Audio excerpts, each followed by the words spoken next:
when I was 15, I was a sophomore musical theater major in my school, because in the performing arts high schools, you have majors. Um, and booked. I was cast as the lead in the drama. And the senior drama major, who everyone knew the show Medea was actually chosen for, didn't get it. And I was like, that's success. Look at me. I'm amazing. In high school, success was fame, right? It was money and being on Broadway. It was like, oh, I'm going to be a star. Um and in my head also success was like, I might be lonely, but that's okay because I'm working. And it was this really interesting way of looking at life. Um and I was not a good friend as a kid, I think. I think I was not a good listener. I had friends, obviously, and like, one of them is still my best friend to this day, and but he was like the only one that I think I was a really, really strong friend for. And I learned a lot from that friendship over time, and I'd love to think that now I'm a very good friend. That became very important to me. But I think when I was younger, I was a very, dare I say, talented kid. And so I think success was this inevitable plan. Like, it didn't actually feel like that there was the possibility of failure, because then I would implode. Um, and that's exactly what happened. I was applying for all of these big name theater programs, um, and I was waitlisted at every single school, but I didn't get into a single school. And I remember, you're 18 and you've existed in this very specific way. And I was a big fish in a big pond, right? And it was this sudden thing of, who am I? And I remember just kind of being there and being like, I don't know what to do. And all of a sudden, all of my friends and all of the people around me that the teachers didn't look at as much did go to school, did go to college. And I was left in New York City alone and being like, okay, well, I guess I'm going to start auditioning and trying to work professionally. And I guess I have to get a job. Um, and hitting my head against a wall and not being able to understand why, because no one let me fail prior. And I think about this all the time, where it's like, even if you're dealing with a talented kid, you have to let them fail. You have to let them know that they're not perfect. Because I was never given that gift. I was only shown the way that I was succeeding. And so I didn't know how to deal with the failure. And I crashed out and I became severely depressed and like full on fell apart. I lost friendships because I did not know how to be happy for them and their successes. And I was working here and there, and there was all of this stuff. And, but nothing, I was acting, but it wasn't great gigs. Like, my high school productions had better production value than the things I was doing, you know? And so I started thinking about, how would I want to build a show? How would I want to build a rehearsal room? And that's what I did. I was like, let me just direct a show. I don't know. In the basement of the drama bookshop, we had a theater. I met a young playwright who was like, I've never had a work of mine produced. And I was like, I'll produce it if you let me direct it. And he was like, okay. And so I directed my first piece and produced it. Barely produced. Like, you can't really call it producing. It was me in the basement of the drama bookshop in this little black box theater, and like brought on some actors, and we just kind of did it. But the show happened and it was sold out, and This one person that runs this amazing theater company called Waterwell Theater Company happened to be in the audience and was like, I really loved how you directed this. And then I got my next job, and then my next job. And I think it's because I got rid of that pressure of you have to succeed. It was all from a place of like an experimentation. That's what I hope this podcast series is going to provide, is like reminding people that we're constantly in a story. And as creatives, our job is to experiment. Yay! Okay. Hi. Oh, hi. Welcome to Failing Up with Sharone. Hello, friend. I'm thrilled to be here. Yay! Yay. Jason Gotay is an actor and teaching artist born and raised in Brooklyn, New York. His credits are wide-ranging, but to name just a few, he made his Broadway debut in the original company of Bring It On, the musical, and starred in HBO's reboot of Gossip Girl. We met at high school, which was a performing arts high school.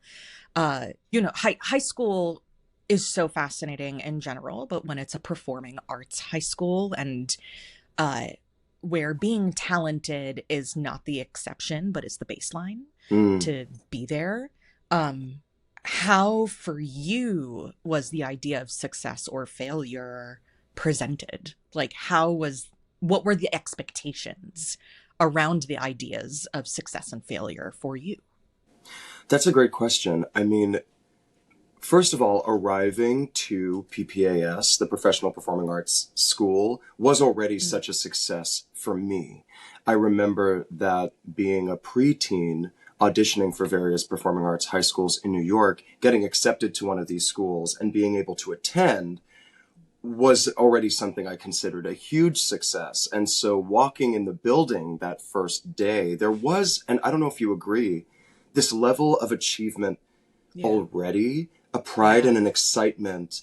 There was this feeling of specialness, and we can return to this later, whether or not this idea helped or hurt us in there or in life, but this idea that we were chosen to be there, which I think is an interesting kind of layer to this success layer cake, the idea of being chosen. I certainly felt that walking into high school. I auditioned, I was chosen, it was very competitive, and so thus begins my journey. And so success was like kind of a starting point for us in many ways, in my opinion. And then when we were there, it came to mean all sorts of different things, but that was kind of where I started. Yeah. Does that make sense? Does that resonate? No, there was this baseline of relief and success when I got to the school, and there was this level of like, I'm now going to school in New York, and what does this mean? And in Times Square, right? And so I love this idea though of success not even being presented to you, but you going to school was already a success within itself. Yeah. So from there, how do you feel like the way, because I know you, so I don't have to pretend like I don't know you, but like, please don't. You had an incredible successful career at PPAS. Yeah. You were adored, you booked leads. I know I did as well. But we both won the musical theater award. Well, let's talk about it though, my dear, because our paths in high school were very different. It's interesting now to look at high school as a kind of a microcosm of the real world, right? It felt like we all had our mini high school careers. I look at my professional career, and we kind of look at our high school career, and the trajectories were very different. And in a lot of ways, mine changed about halfway through. I remember, and this is a huge part of, my personal success story, but I was very overweight growing up. I really struggled with my relationship to food and to my body. When I first got to high school as a young person, I was pretty overweight, probably the most overweight I had been at that point in my life, up until, 13 to 16 years old, I would say, was when I struggled with it the most. And I wouldn't say I was adored or immediately put into a position of success in high school until, and whether or not these things are aligned or not, I don't know, until I happened to lose a pretty dramatic amount of weight midway through high school. And that came with a lot of confidence in myself, this kind of renewed sense of self, this level of desirability that I saw in me for the first time. And that happened at a point where I was developing my skill set in a way that felt more primed for greater opportunities. And then my first big opportunity in high school came. And so the second half of my high school experience, and I guess I've never thought about this, whether or not it was linked to the weight loss in any way, but for me, it felt like the first 2 years of high school were kind of one experience, and then the second 2 years, everything for me seemed to be, the dial was turned up pretty significantly. And then it ended on this really beautiful note of winning the musical theater award with you at our high school graduation and getting into a musical theater college that I felt really excited about at the time. And all of a sudden things started escalating very quickly. But yeah, the experience definitely changed almost exactly halfway through. Yeah. And if this is too personal, let me know, but like, do you feel like, I mean, what is too personal between And us? it really doesn't exist at this point, so just go for it. Yeah. Yeah. Love. So, but this, I think this is something we all don't talk about, especially in men, right? This idea of success being correlated with body. Mm-hmm. And so much of what I try to explore inside of this podcast is like, how do your failures lead to your successes? But do Mm-hmm. you, as someone that has struggled with this side of life, Yeah. which many people struggle with, do you feel like your physicality and the way that you became adored at those really formative years are kind of your benchmarker for failure and for success? Like, do you ever feel like if you don't keep up a certain level of appearance, you are not Oof. worthy of success? Someone like you who always was stupidly talented, but maybe was overlooked, and then was still stupidly talented and no longer overlooked. Mm. And then how that has actually lasted for you to this day and has defined this idea of success and failure. Sure. Mm. I do think, and just to name that, exploring these high school years and how our ideas of success and failure, how they were born there or during that time, is interesting for anybody to think about, because it is such a crucial developmental time where we really start to define success and failure for ourselves for the first time. We're not told what it is anymore. We really start to like create that for ourselves. And for us, being so driven and so focused on something specific at a young age, that comes into view even in a sharper, more defined way. But all this to say, let's talk about it. Like, we live in this capitalistic world and society where like physicality and beauty standards and a level of desirability or attractability is rewarded, especially in our field, especially being a performing artist, an actor. That vocation really, in many instances, requires this level of attractability, desirability, or at least a way to understand physically the artist that I'm looking at and where they fit, right? I was this little kid with a really big voice, who was a good actor and a great singer, but I wasn't like a funny comedic sidekick. And kind of the theater world, especially at that time, really relied heavily on these tropes of, in musical theater, are you a leading man? Are you a character actor? Do you play, are you Gaston? Are you LeFou? Are you the Beast? Right? Are you the Prince? All of these stereotypes, right? These specific tracks. And back in the early 2000s, when we were going to school for musical theater, those sort of types, they were really important. And I think we're starting to evolve past that a little bit more. But my talent and the way I looked didn't really align in a way that made sense. It wasn't super castable. When I lost a lot of weight, then suddenly the way I looked and my skill set were a little bit more in alignment. And so it was easier to put me in certain roles. The first big role that I played, Bat Boy in Bat Boy the Musical, this wacky show about a half bat, half man creature who just wants to be accepted as a human being with feelings. I don't think that someone who's overweight and struggled with inhabiting his body could have played a role like that, right? But once my body changed, I think I was looked at as someone who could tackle a challenge like that, right? And so my physical body and my skill set, once they became more aligned in a way that made sense for people, that's when the opportunities started to change. And so back to your question about physicality leading to success or failure, in our industry, physicality and the way you look, it does play a huge part, but it depends. I mean, there are people who, all different body types, there are spaces for them. But I think we're in an industry where they have to match in some way. Yeah. Is this making sense? No, it does. It makes me think, it makes me branch into two different spaces, right? Sure. So one space makes me think about your time on Gossip Girl. And that. And let me also just say, I'm sorry, can I be rude? No, go for it. Oh my God, please. I want to say that this thing that I'm describing of your physical body and your skill set having to be aligned in a way that feels quote unquote castable is problematic. I do think it's a problem.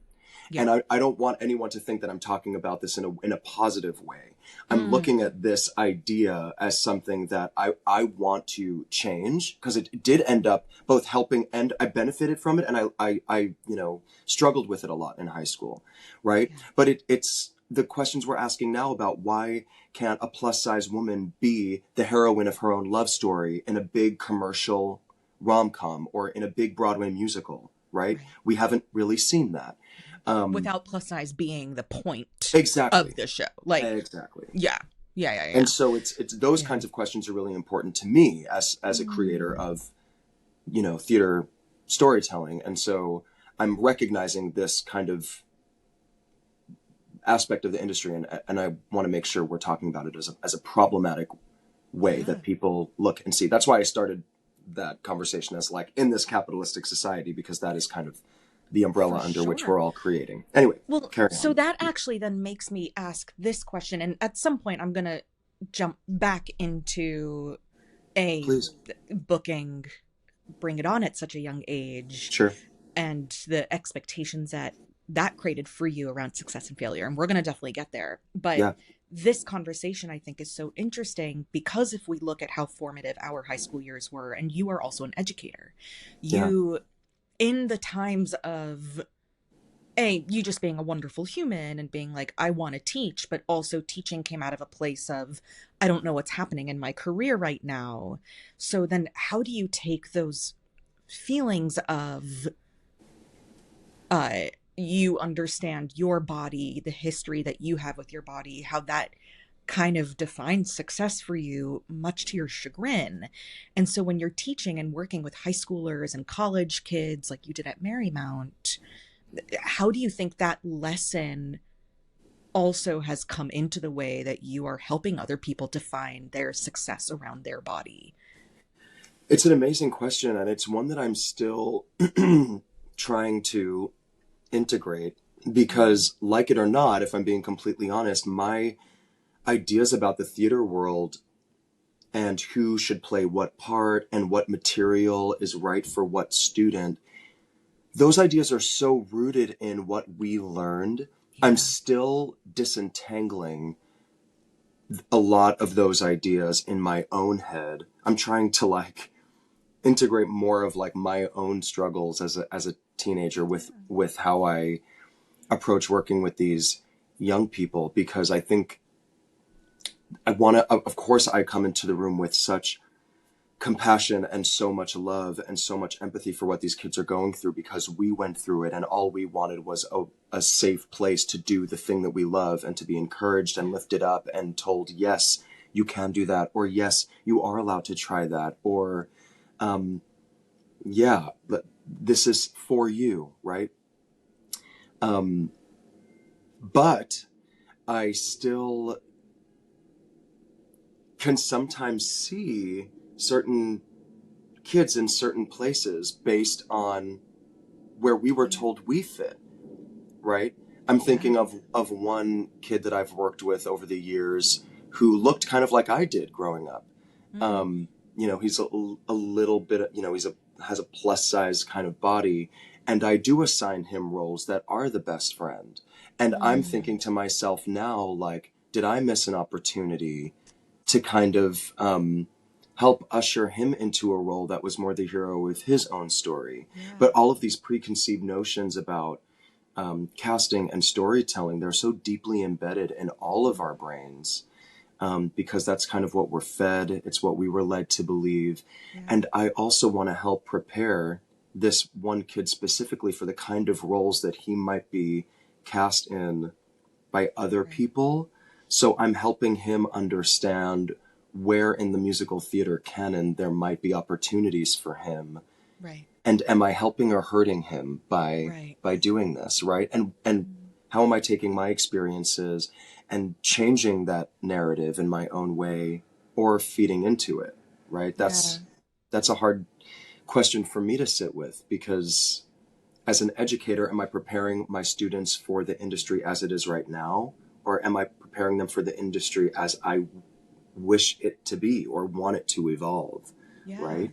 Well, and I think that's such a beautiful success, right? Like, through this space maybe of quote unquote failing to actually provide that in the moment, I think it's actually going to lead you to becoming a much stronger teacher, because there is this interesting thing where for women, it is starting to happen where you can be a little bit more plus size, like with Nicola and Bridgerton, or these other things. Like, there's a huge thing in rom-com novels where now it's very common for plus size girls to be the center lead. But in both of those instances, I mean, you've recommended one book where she's one to watch, which is amazing. But the whole story is about her being this plus size woman on a dating show. That is one of the main, right? And then Nicola's character on Bridgerton is kind of like, she's got the ugly duckling narrative a little bit. She's told by her mother that she's never going to marry, that no suitor will ever want her. And then it's such a surprise when she is seen by a beautiful Bridgerton brother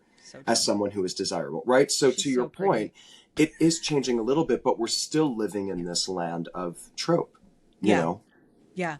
And also it's like in these things of, and then I might start to shift our conversation. Yes, I know, because we can go about this forever. Jason, no, this is what we do, but yeah. Even so, in the way film and media is presented, like, even if you are bigger, you can only be successful if you're also standard pretty. Gorgeous, right? Yeah, traditionally and like attractive. Yeah. And I think that the way all these things are presented are so huge. Like, I think a large part of what took me forever to come out was from the space of there was no real lesbian representation in TV growing up. There was like Dykes.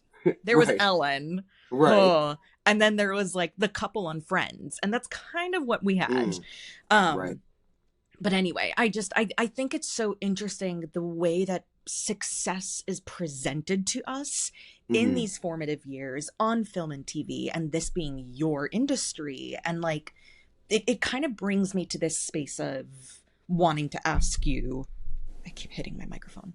It wants me to bring us into the space of, okay, you went through this huge transition, and I think you actually gained a lot of confidence, because all of a sudden it felt a little bit, from what I remember, that failure wasn't even an option for you, and not from a pressure place, just from the place of you experienced success, you were loved and adored, and then you booked Bring It On. Yeah. And, you know, you were in college and you got to like leave school a little early because you booked your Broadway show. First the tour, which led to the Broadway show. But I'm so curious about the pressure or the anxiety of now having had this success. Was that your definition of success? What was the fallout post Bring It On? And I guess, and I know this is quite a massive 25,000 parter question, but the pattern of being a performer is tricky, right? Like you are constantly failing, you're constantly succeeding. So how did that lead you to define the idea of what does success mean? And like, how has your idea of success changed over time?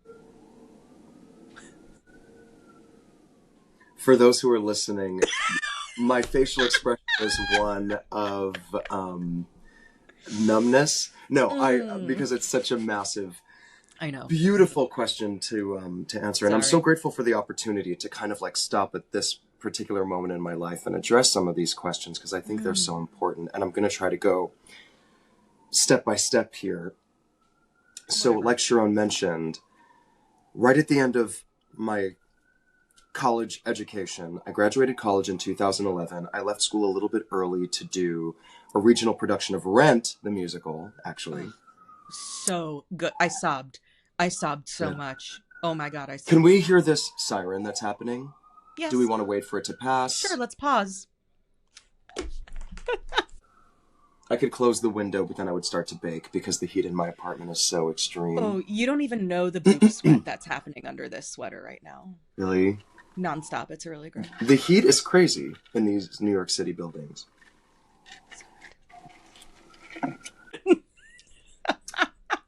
Right. Kind of starting from the beginning of what you mentioned, my dear, graduating college in 2011, I remember leaving school a couple of weeks early because I was en route to Salt Lake City, Utah to do a production of Rent, the musical, and flew back for graduation, got to really cap off that college experience. And then it was 2 months later when I booked this national tour of a new musical that was heading to Broadway the following year. And it was a really big deal, a dream job for many, many reasons.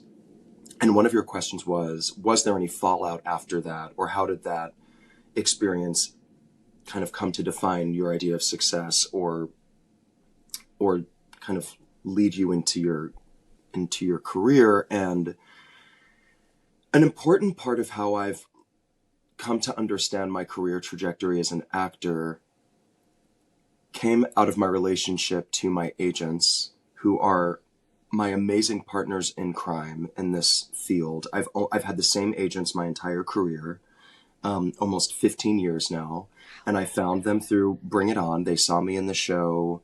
They really liked my work. They asked if we could meet. We met, and they were a wonderful group of people who I'm still working with to this day. And the actor-agent relationship is so interesting and so layered, and there are different approaches to how to be an artist's agent or representative in this field. But my agents, I like to think they are people who are so passionate. They strive for excellence. They want their artists to always be in a place of building and developing and growing. And that means that each job is a stepping stone to another job that is either at that same level or better. And my agent, his name is Ben Sands. I call him my guardian angel because I really do think he is. Yeah. Would not be where I am without them. Really instilled in me this idea of never taking any steps backwards, but always trying to take a lateral step, staying on the same plane, finding an opportunity that's just as great, if not greater. And so that did add a level of pressure after Bring It On, because when your career starts in this very heightened place, of creating a role in a new musical written by the top tier artists in the field, coming to Broadway, being nominated for Best Musical at the Tony Awards, playing what was kind of like the male lead in that show that was very much about the women, but was a leading role, which was not the way I thought I was going to start my acting career when I was a college student, certainly. Where do you go from there, right? Yeah. What else is there? How do you stay at that level when those opportunities are so infrequent? They're so few and far between. And so it's been a real journey of evaluating each opportunity and whether or not that aligns with the sort of trajectory I'm striving for. And that's really hard. Turns out it's really hard to stay at that level. Yeah. And I've been very, very lucky to do other Broadway shows, to do a ton of original musicals, lots of world premieres, film, TV, all of these things. But the path has been very rocky, and it's ebbed and flowed a lot. It's been extremely inconsistent. And my relationship with money has been a part of that. My relationship to creative value has been a part of that. And it's led me to this idea of success right now that is multi-pronged. When you asked me this question and told me to start thinking about this, how do I define success now? That's, of course, such a hard question to answer because as artists, that definition is constantly changing. Yeah. But I did recall a conversation with a friend of mine recently. He's a collaborator, a peer, brilliant musician, brilliant artist, storyteller who I've worked with before. We sat down to dinner recently and I was chatting with him about how I was unsure of where I wanted to go next creatively in terms of my career. And I was feeling a little bit lost coming out of Floyd Collins on Broadway, which was definitely one of the biggest kind of successes of my career thus far. I was a little bit unsure and still am, quite frankly, about where I want to go next. My friend, he introduced me to this concept, this beautiful concept of Japanese origin that he really resonated with, that a friend told him about, and it's called ikigai. And it basically means finding your life's purpose. And there are 4 pillars of this concept, ikigai. And it involves the thing you love, the thing you're good at, the thing that will pay you what you're worth, and the thing that the world needs or needs more of. When those 4 pillars are aligned and you find that thing, that is ikigai. And that for him was how he came to define success, when all 4 of those ideas were in alignment.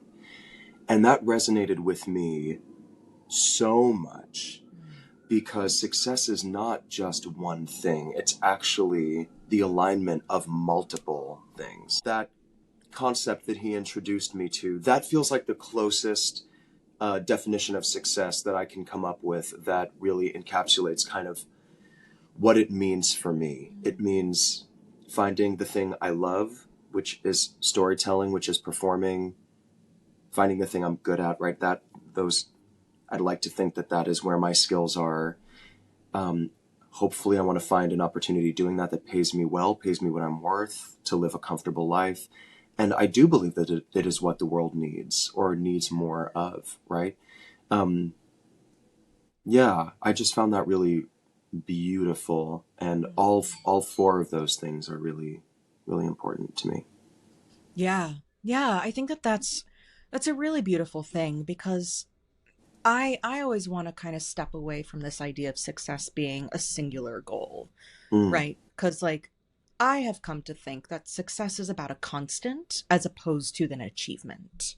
And I it makes me want to ask, so is there a moment that you have felt like you've experienced some kind of failure, and ultimately how did that help you to either finding your definition of what success can be, or how does that moment maybe show you that you have succeeded, right? This idea of failing up, being like, how can I look at this and turn this into something more magical?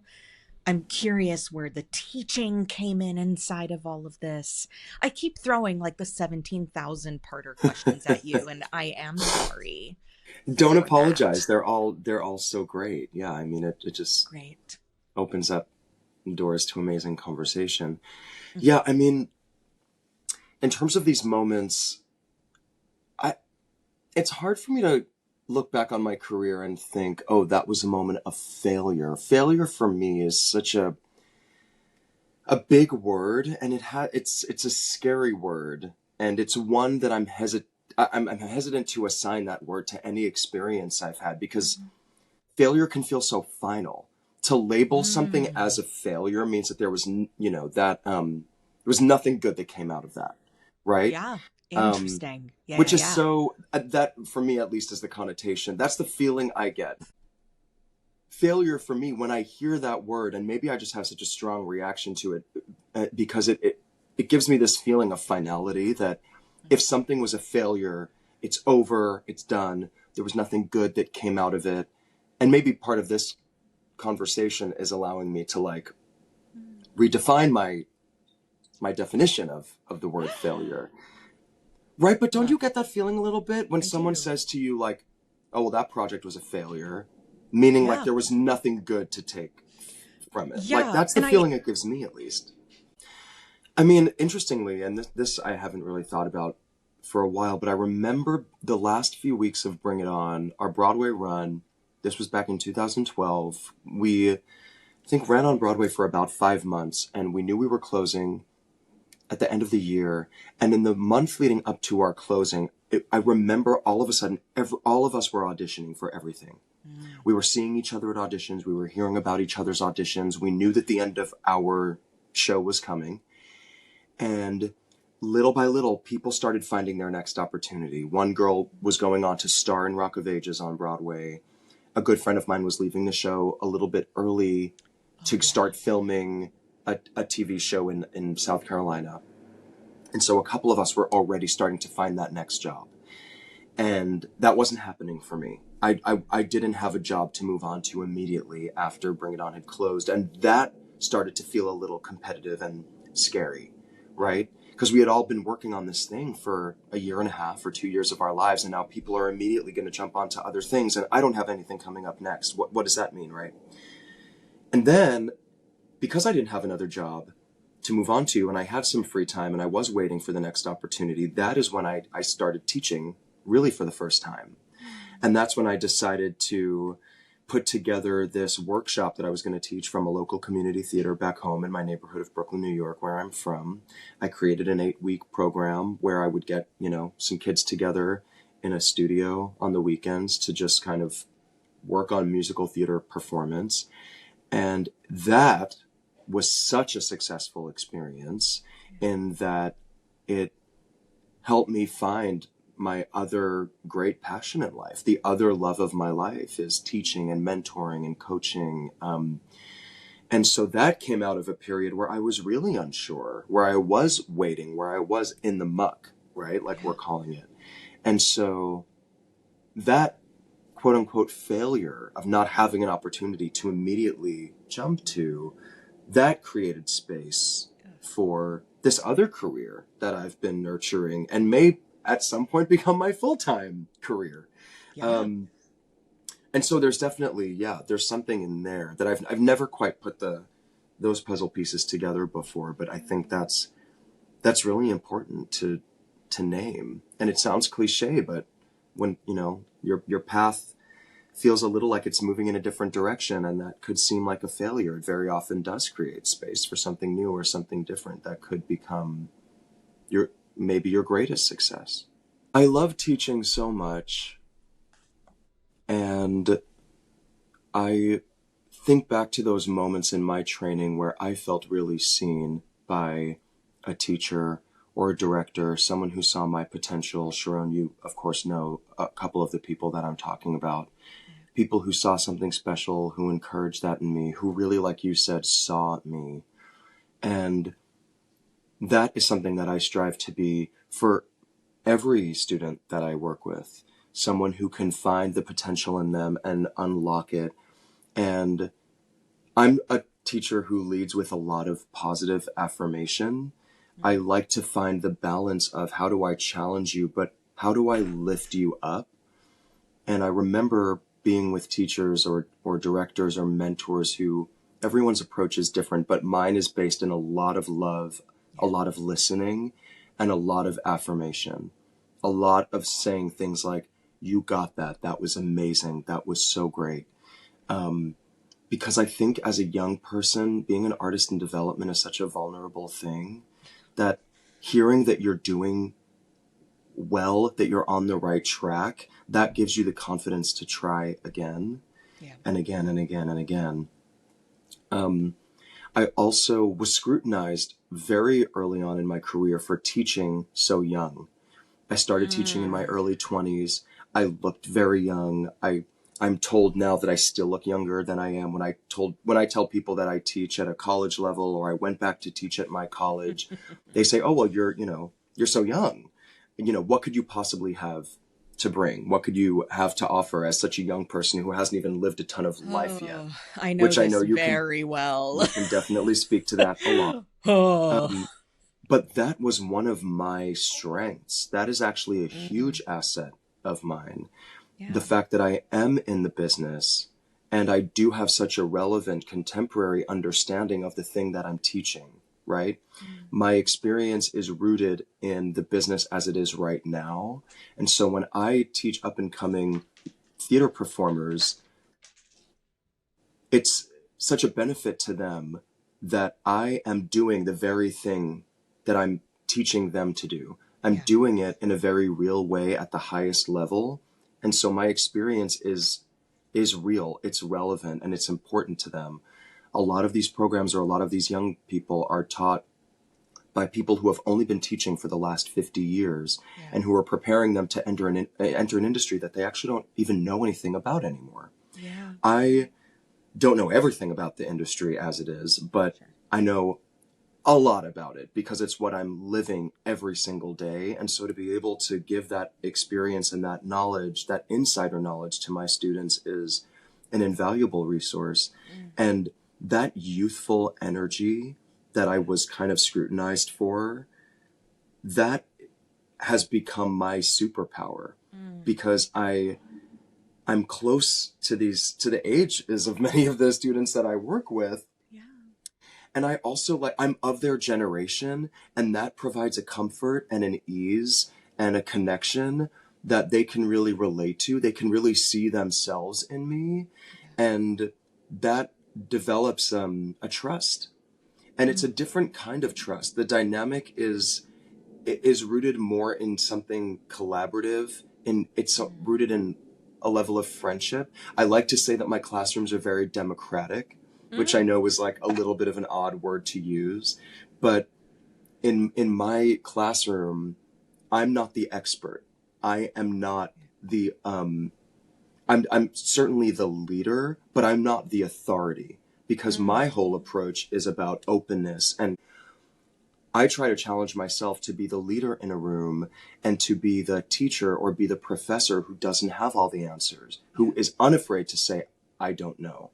I love a teacher or a director who has the courage to say, I'm not sure, or I don't know, or let's figure it out together.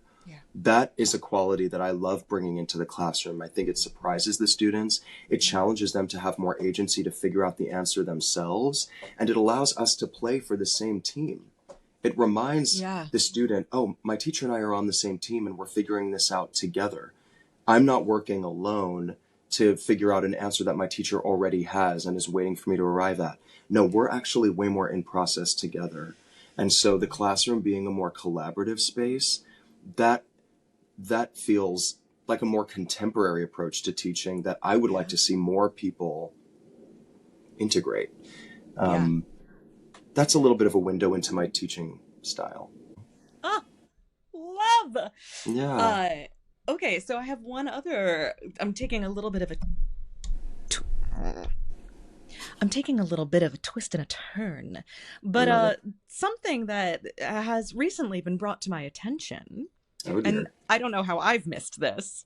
Your Instagram bio says you are an actor slash imposter. Indeed. What does this mean? And like, what is your relationship to the word imposter? And how have we never spoken about this? We haven't. Yeah, no, we have not chatted about this. Yeah, I mean, oof, there's so much to say here. Yeah, First and of putting all, that on social media too. yeah, Sorry, I'm not to interrupt, but like also putting that on this very, very public space. it's my website basically. Yeah, my Yes, Instagram page is essentially my website. Yeah. correct. That is a very intentional choice. Mm, The word imposter obviously has a lot of connotation behind it. First of all, social media is insane. I hate it. I'm addicted to it just like everybody else. I yeah. fully despise it. It's problematic. I can't get away from it. Imposter for me and is meant to be very tongue-in-cheek and silly and have a sense of humor about it, and also speak to this feeling of imposter syndrome that I have as a person, as an artist, that all of us have. I'm kind of like naming the thing we all feel, both in as artists and on social media, Mm. right? Social media makes everyone feel like an imposter Oh, because it's we're awful. seeing all of these versions of ourselves on social media that we want to be, right? Social media and capitalism, we are fed these ideals that we can never be. We're fed this idea that we have to have more, that we have to have better, that we have to look better, make more money, do all right, have certain lifestyles, right? Yeah. And it's all fake. It's all a fallacy, right? It is. And Yeah. so That's a great putting word, actor slash fallacy. imposter is a way of like poking fun at it, calling attention to it. Mm. It is vulnerable because I do feel like that a lot of the time, but it's also a way to have a sense of humor about the circus that social Mm. media is, right? It's a little bit like Mm. taking the piss out of, social media and branding. It's like our Instagram bio is supposed to like tell the world something about who we are or our brand, and that's my way of being like, well, fuck that. Yeah. Um, Yeah. I'm an imposter because guess what? All of us are. Because guess what? This platform is actually all based on us curating versions of ourselves that are not real. They are Yeah. just that. They are curated, right? Right. And so that's where the Instagram bio came about. Like Heard. Love. some people take it very seriously, and I totally respect that. Some people are just like, I'm going to post pictures of my, the cookies that I ate this week. I know that it can be an important tool to building an artist's career, so I definitely have it and I do curate it. Yes. But I also, where I can, look for opportunities to be silly about it, to poke fun at it, and to acknowledge the reality that it's all fake. It's all calculated. It's all curated. And that's my Yeah. way of trying to bring a level of like authenticity to this thing that is like inherently completely inauthentic, Yeah. Yeah. I love that. I love that. Thanks. I was just like, that's so crazy. But Totally. it makes a lot of sense, right? And I think it's also this sense of protection. Yeah. Because everything, I always love to say that no one knows anything. Like in the art world, anybody that says this is the right way to do it, be it Totally. visual, performing, anything, they're Oh my lying. gosh. Like Right. there's Right. there's no such thing. It just doesn't exist. It's so Um, important that you said that. yeah. As I get older, people in life who speak with absolute 100% certainty about anything really, I tend to stay very far away from those people. I Yeah. truly do. And Yeah. because I think, yeah, to have no space for maybe I don't have all the information about this, or maybe there's a viewpoint I'm not considering. If you have no space for that, Yeah. then you're very likely someone I don't want to associate with, Yeah. right? Yeah. Well, and I think that all of this, not to just, I mean, to keep tying this in, because that's the whole point Yeah. of this podcast, but like that, to be able to acknowledge where you're wrong or where you have quote unquote failed, I Yeah. think is so Right. important. You know, Yes. again, because it keeps Gang. Yeah. bringing me back to this space of how we are introduced to the ideas of success and failure. Like, one of the biggest things that I think happens when we're teenagers and in our early 20s is we love to say, I know. And we've all had an experience with a teacher, an adult, a parent being like, oh yeah, you know, what do you know? Tell me Right. what you know.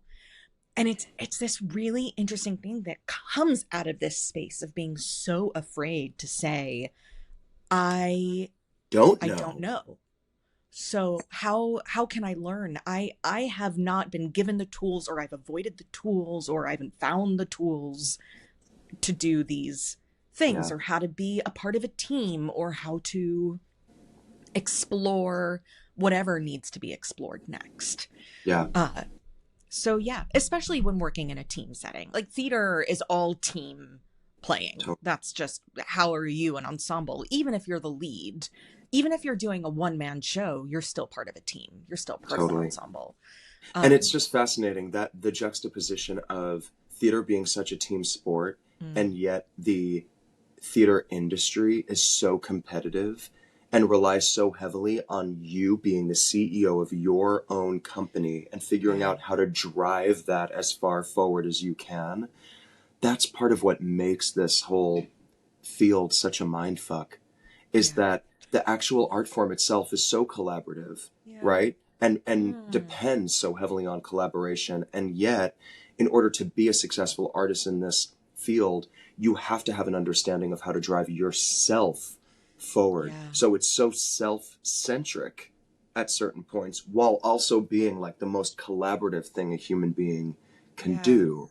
And that juxtaposition is so hard to wrap your head around as an It artist, is. I find. I love that you just said that, because it's so true. I think that's part of why there's such a back and forth around this idea of like, where have I succeeded? Where have I Right. failed? And like, again, this is when you are a visual artist or anything. Like, in the performing arts, you have to get into the room. But then Right. if a show closes, then do you hold that responsibility on yourself? No, Right. of course Right. not. But I think that like it's just this fascinating thing that happens in the visual art world. You are so alone so much of the Right. time, but also Right. like you don't have to be. The minute that you start talking to people and you're sharing your artwork, and then word gets around, now you're part of a larger team. Right. um and you know, I gotta say, I'm really glad you're on my team. Oh my gosh. Big time. The Big best time. possible teammate. You're my And favorite and teammate. so I know we're talking a lot about our friendship, but Yeah, how just unique and special to have someone who has seen you through literally every single one of those moments every of quote step. unquote success and quote unquote failure, and has helped you find that silver lining. Yeah. Just so grateful. So Oh, grateful. what a beautiful note for us to kind of close on. Thank you so much for being here. And to our audience, thank you so much for joining us in this episode of Failing Up with Sharone. Thanks for having me. It's been a blast.